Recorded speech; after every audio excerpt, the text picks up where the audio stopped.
unfortunately, the vision we have as I think people in the world about interfacing with machines, it's what's happening today in the Siri, Alexa, Google Home Assistant perspective is these are command based. So they're very much real time. So it's like play music, turn on the lights, what's the weather?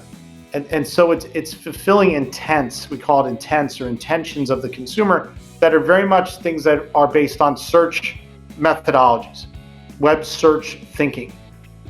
And that's not really the power of AI. The power of AI is I want to take a trip to Italy and I'd love to go to Rome and I want to be there for a week. Help me figure this out. Welcome to the Inside Forbes Councils podcast. Each episode shares transformative insights and advice from members of Forbes Councils, a group of invitation-only communities for successful executives and entrepreneurs. This is Inside Forbes Councils. Hey everyone, this is Stephen Ganoza. Welcome to Inside Forbes Councils. Today we have my interview with Robert LoCascio, the founder of LivePerson. LivePerson makes life easier for people and brands everywhere through their trusted conversational AI. Many of us are familiar with the AI that we interact with using our Alexa or Google Assistant. We can ask it to play a song or look up the weather, or even ask it to tell a joke. But Robert and LivePerson are taking AI to the next level with something they call conversational AI. We discuss what conversational AI is and how LivePerson wants to expand our experience with AI to much more than commands or search queries.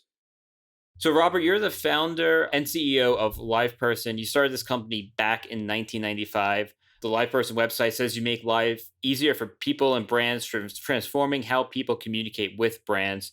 And you do this through something you call conversational AI. So maybe we can just start with, what is conversational AI?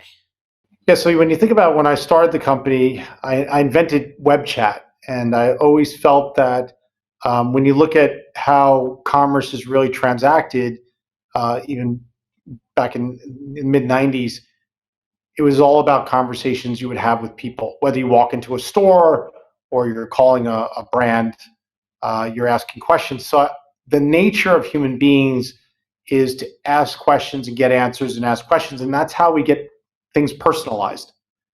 And the web, took a different sort of, tact, which is more like automation and one size fits all.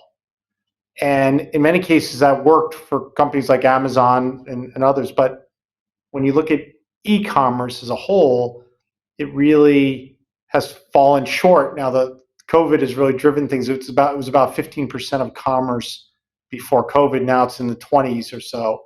But the need to have conversations to power commerce is really the vision I always had. My original vision, the name of the company's LivePerson, is that a human being would power that conversation. But over the last couple of years, the focus has really been on automation. And how do you have a conversation with a machine that feels very natural? How does that machine have empathy?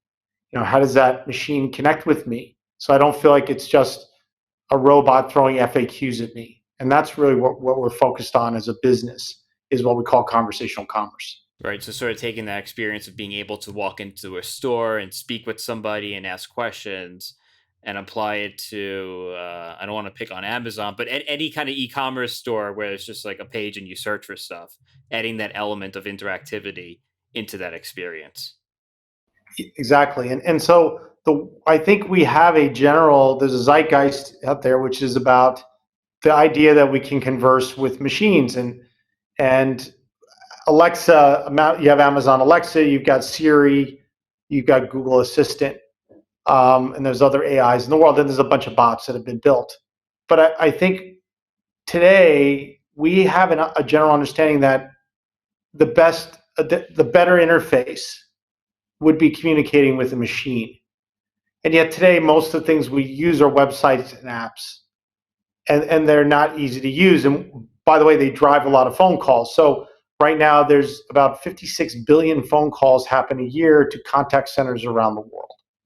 And that's at a cost of about $6 per call on average. So it's about a little over $1 trillion that's spent on voice phone calls, and most times this is being driven from digital properties.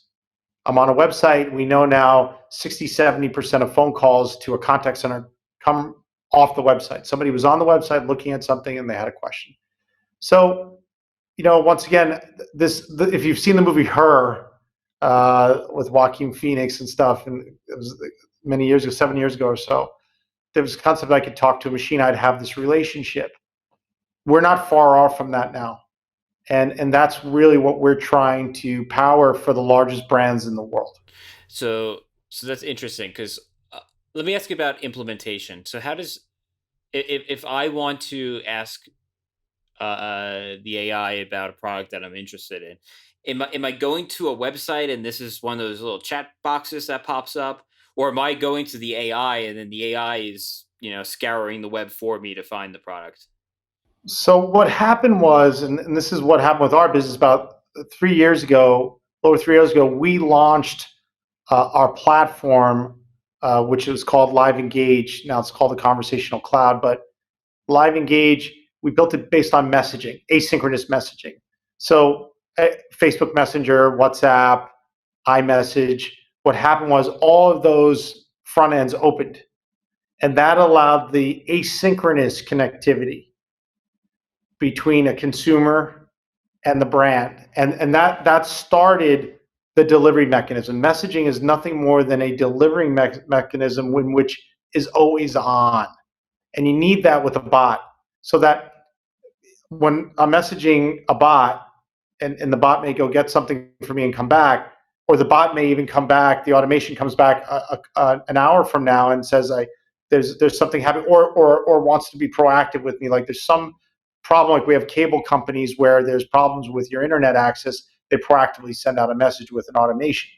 So you need this digital connectivity that's always on, and that messaging platforms, those messaging platforms enable this, and then the automations get built on top of that. Now, eventually, that's going to go to voice. All of this will go to a voice conversation, and eventually it'll go to thought. Obviously, the stuff that Elon Musk put out, that's been thinking about that for 20-something years. Thought is the quickest interface, I/O, but voice is really what we're focused on right now. But yet, messaging, text messaging, is really where it's at today as a delivery mechanism for the automation. I think what's interesting too is that you said the AI could come back to you like an hour later with something. So in theory, I could be like, let me know when this particular product goes on sale, and then it would tell me somewhere down the line.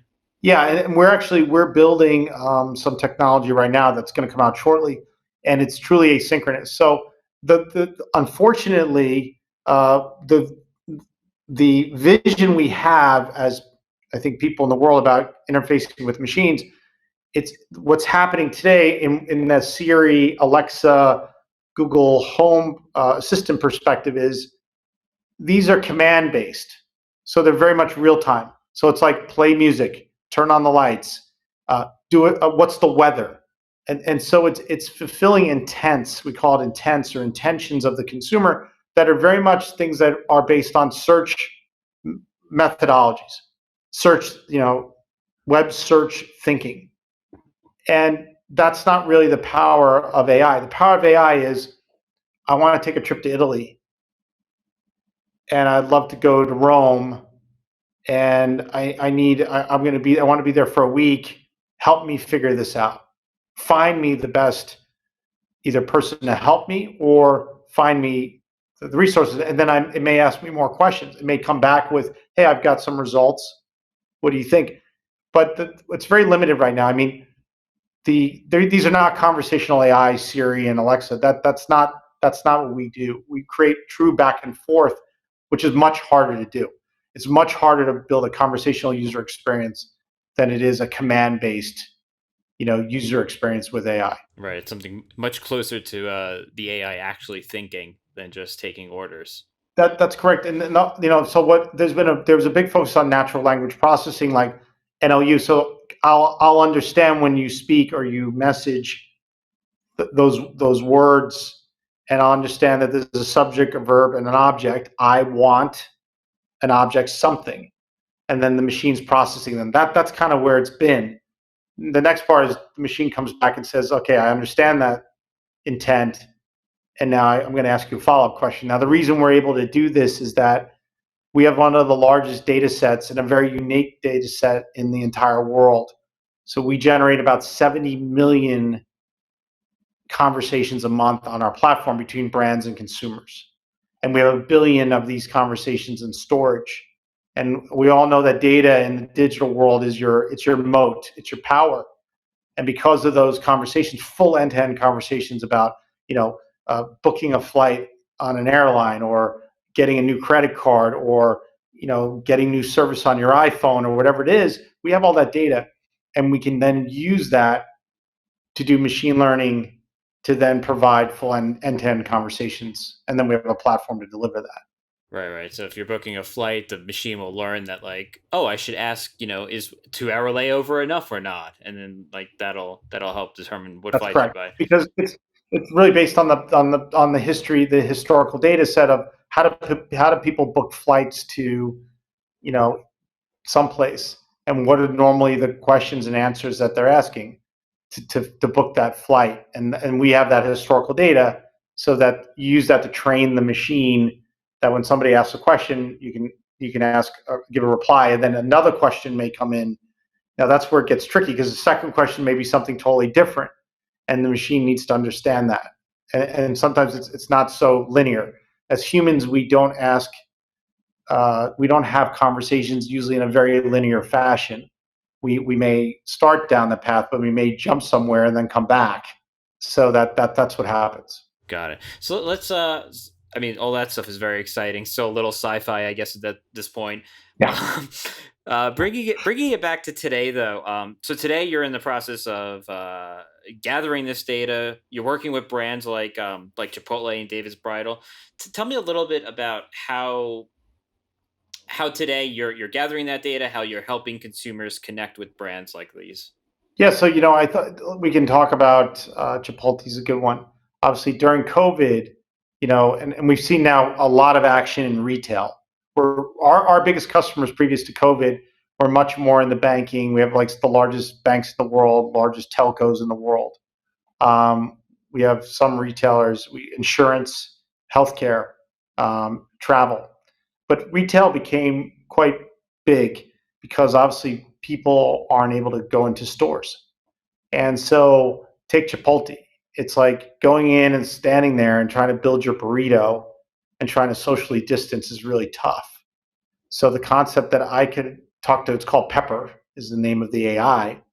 And I could speak to Pepper, and then I could build this burrito, and then I could show up, and then it's there at the door for me to get. That's what we were able to do with Chipotle, and then we're delivering it to like Facebook Messenger and WhatsApp and all these front ends that you normally are using. 80% of the time you're using your mobile device to message somebody. So then we're basically connecting through what you're naturally doing for communication, and now you can build your burrito. David's Bridal.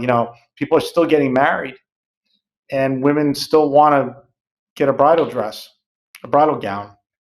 So how do you create this experience that instead of them coming in the store, because nobody wanted to do that, they can have this conversation, and we can get an understanding of what would be perfect for them. Show them some, gowns. Maybe they do come in because you create a more socially distanced environment, but then you're more like they can come in. There's a few people in the store versus like people just naturally just walk in.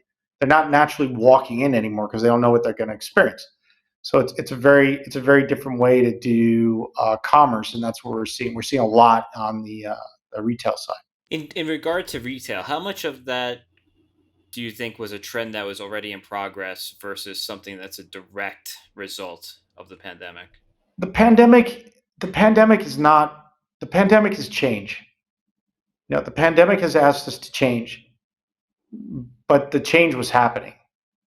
So if you look at like our company, we did phenomenal last quarter. We grew 29%, and we had a great quarter because we were already doing well, but everything got accelerated because businesses wanted to use automation. They wanted to do things, but the crisis has driven them now to do the things they need to do to accelerate it. And the biggest challenge we always had were legacy backend systems. So if you're trying to build an automation, if you want to make it a rich automation, a rich conversation, usually you're connecting to some legacy backend system to do the process, like check something or look at something. And you hit the system that may be 20, 30 years old. And there was always this challenge with opening those systems up. So what happened was during the COVID, the contact centers got shut down. The agents were sent home, but a lot of agents were not able to come back and take conversations by voice calls per se, because in their homes they can't take voice calls. They don't have access to systems. People in Philippines or India, they may not have broadband access to even access systems to take a phone call and look at your records. So these big brands started to shift towards, we got to automate now. And our automations, we were about 50% of our conversations were automated pre-COVID. It went up to almost 90%, and it continues to grow. So automations now and COVID just created the change that was already happening. It just accelerated it. And I think brands that were already on the path are doing quite well. And there are still brands that are holding on to the past, and they're suffering, and they're making their customers suffer. Yeah. So let's go into that a little bit. But first, so basically, when COVID's over, if it's over, presumably, let's hope that a vaccine comes out and this is all done at some point soon. These trends are going to continue, right? Like it's not like we're going to be like, oh, we don't need automation anymore. The trend, there's a lot of trends that are going on right now. There's a trend of automating conversations, and because you can't rely on humans anymore to be in a contact center. There's a trend of people working in offices, and they're not going to do that. We've gotten rid of, or right now we're in the process of getting rid of all of our office space globally. It's 1,300 employees who are going to work differently. There's a lot of changes that we're not going back. And anyone who holds on to the past is just holding on to something that will never return. I mean, we made a decision right at the beginning that we're not going to have office spaces anymore, because I knew we would be at least a year before we get a vaccine. Even if we got a vaccine at the end of the year, by the time we get it, it'll be next year. That's too long. Humans in a year period of time will move on. So we've moved on how we're shopping. We're moving on how we do work. We're moving on how we're communicating with our customers.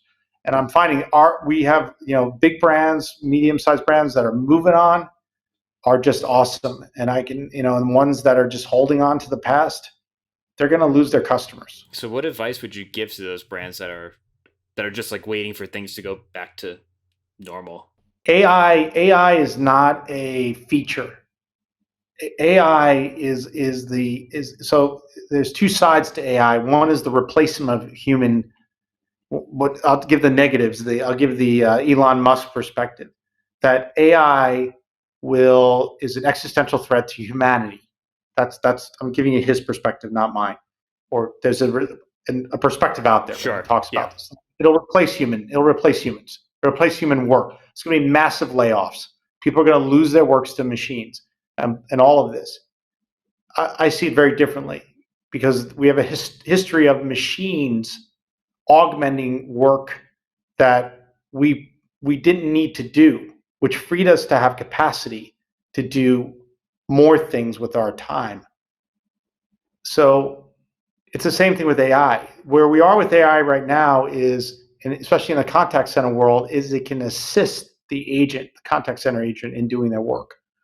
The second thing is now because of our tool set, our platform, the agents actually create the AIs. We create a platform. They actually develop the conversations, because it turns out they're the best conversationalists in the world. They know how to converse with consumers. So we empower them to create the automations, deploy them, and watch them and manage them. They become managers, bot managers. And eventually, a lot of their jobs are going to get replaced, but that's going to free them up to do something else. And I know I'm not being flippant about it, but I can see that, first of all, we need a lot of people creating automated conversations in the world, because everything around us will end up being an automated conversation. When we enter our car, it'll be an automated conversation. In our homes, retail, in store, we're doing bots in stores now that you're messaging from a product inside of a store and not talking to somebody in the store, but talking to an automation while you're in the store. we need millions of people to help with this. So that's kind of where we are today. So if you look at AI as a feature, or you look at automation as a use case, then you're missing the greatest opportunity that's happening right now. You know, governments are involved with AI, like China, and the government of China is very focused on AI because they know it's a strategy to free up capacity in their people. And when you free up capacity in people, they tend to do more good things with their free time. And we that's how you have to look at it as a business. And AI is not a technology; it's a transformation. So it's the next big transformation with 5G and a bunch of other. But AI is as big as anything that's out there right now if you use it the right way. Right. So AI is not a feature. I want to tie this back to your business and the conversational cloud platform. Kind of sum it all up for me. Tell me a little bit about how the platform plays a role in this vision of the future. So we've launched this platform 4 years ago. We're leading the pack on conversational AI, and so it's really broken into a couple pieces, one or three pieces. One is the ability to connect all the front end messaging interfaces in the world, and we have all that connectivity. And in many cases, we power a lot of the big brands that are on Apple Business Chat and Facebook Messenger and WhatsApp, and there's like 12 of these messenger interfaces from WeChat to Line. We power that, and that's where we started. The second part is we have a thing called Intent Manager, and that's a very big piece of technology that enables you to take in your current conversations, your chat conversations, your voice conversations, and it analyzes those conversations and looks at what are people asking for, and then groups the diversity on people, how people ask for an intent, groups it. So you can see, oh, this is the number one intent that we have. It's to pay a bill. But this is the 60 different ways in which people ask how to pay a bill. But it looks at that and it classifies it. And then from there you can say, which intents do I want to automate first? Okay, let me automate the top ones. And then you go to a thing called Conversation Builder and you automate those intents. You create the conversations. And that's where those agents can come in. Your contact center agents can create them. And then they deploy. And then there's a number of analytics that we use to analyze what's the quality of that conversation. Is it solving that intent, that goal? And that's all fully integrated. We built it from the ground up. We didn't acquire a bunch of pieces and try to Frankenstein it. We built all of that from the ground up, and that's the power you get with the conversational cloud. And so, it's a platform. So there are other third parties like Dialogflow from Google can be in there. It's fine. You may want to use another NLU besides ours. Fine, but it gives you the tool set to truly ramp and scale conversations. So you can do this at the level that I'm talking about to reach the vision.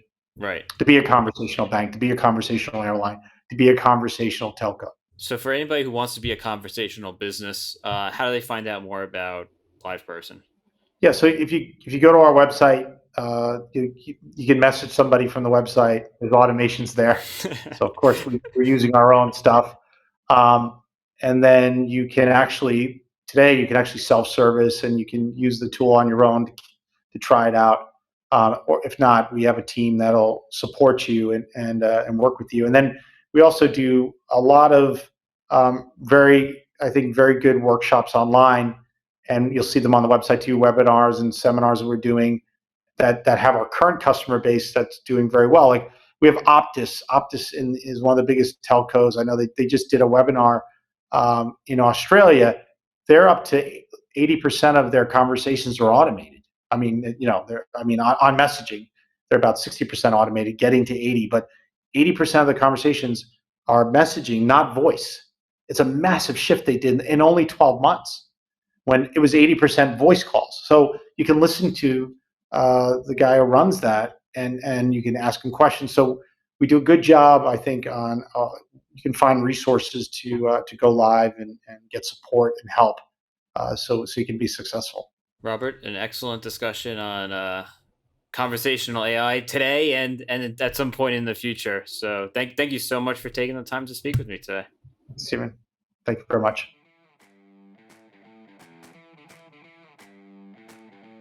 For more about innovations in AI, if I can tell you exactly as a machine how I got to the answer, you're going to interpret that differently than something that tells you an answer and says, whoa, wait a second. Now what do I need to account for in order to say, is that true or not?